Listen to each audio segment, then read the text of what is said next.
A retiring top NASA scientist is making the case for terraforming other planets in our solar system to make way for human life. Dr. Jim Green has published work suggesting that we could terraform Mars or make it habitable for humans. This would be done by using a giant magnetic shield to stop the sun from stripping the red planet's atmosphere, raising the temperature on the surface. Meanwhile, Tesla and SpaceX CEO Elon Musk is promising to get boots on the red planet, aka Mars, within 10 years, saying we need to be a multi-planet species. And Musk isn't the only billionaire with his eyes on the sky. Amazon founder and owner of the space tourism company Blue Origins has announced plans to launch a commercial space station. The company said that they hope to operate the station, which they dubbed Orbital Reef, by the end of the decade. Promotional material released by Blue Origin claims the station will be a mixed-use business park in space and will host up to 10 people. So I don't know about you guys, but listen, I don't care, however bad climate change gets, I cannot imagine that Mars would be more appealing.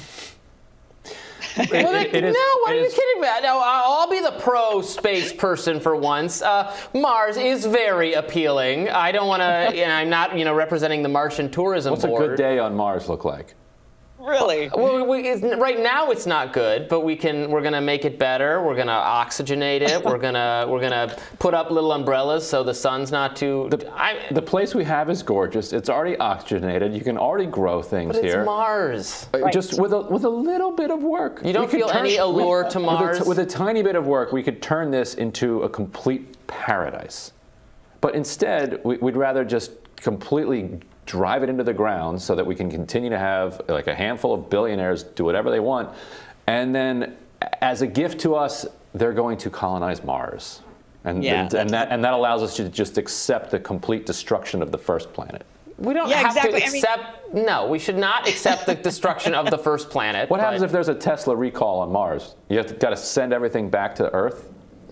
I think by then there would be a factory up there, Ryan. I think that's maybe the first thing that would go up in Mars. I mean, listen, if we're going to be spending all of this, well, we don't know. Right to work planet. It'll be a right to work planet. Right, we can start it off right. Right to work planet. I don't know. I mean, look, haven't the libertarians tried the island things already? The seasteading. What island? Oh, don't make fun of seasteading to me. they make fake islands and then they have like no laws on them. And there you go do Bitcoin and heroin, Oh, wow. I'm running a very successful political movement at the time. And they're trying to do it in Nicaragua too.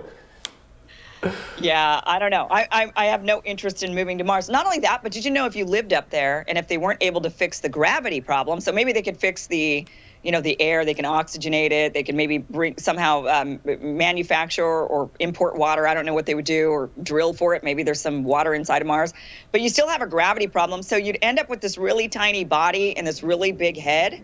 I'm pretty sure, like that's what, unless brains shrink for the people that are born up there. But the people that are born in Mars, I don't think scientifically would be able to actually ever visit Earth. Their bodies wouldn't be able to handle the force of Earth's gravity. It'd be a constantly pressurized environment, right? I mean, we're so far away from, obviously, we're like so far away from implementing this. Somebody leaves the door open, everybody dies. Yeah, this is not, I don't know about, we should visit Mars. It's amazing that like this is considered like possible by our billionaire class, but actually doing something about climate change is not. Yeah, seriously. I don't know that this is actually possible at all, but. Well, you guys are only interested in going if there's aliens. That's the issue. You're like, oh, if there's aliens, we need everywhere. We need to interact with them. There are no aliens, but there's this cool planet that's kind of nearby that we haven't visited yet. We should check it out. I was a big fan of the Martian Chronicles. I don't know if you read them. They're great. I've not yet. They call to us to explore this Earth-like planet just around the corner from us, just around the corner. You make fun, Robbie, but you're going to be the first one out of the three of us to see an alien. I just know it. If we went up there, we'd immediately start hunting the aliens and drive them into extinction. There is a pretty clear historical metaphor for what happens, right? It's just colonialization all over again. Yeah, it's not great. Yeah, just trying to do it somewhere else because everywhere here has been taken. We need to find new life that we can annihilate.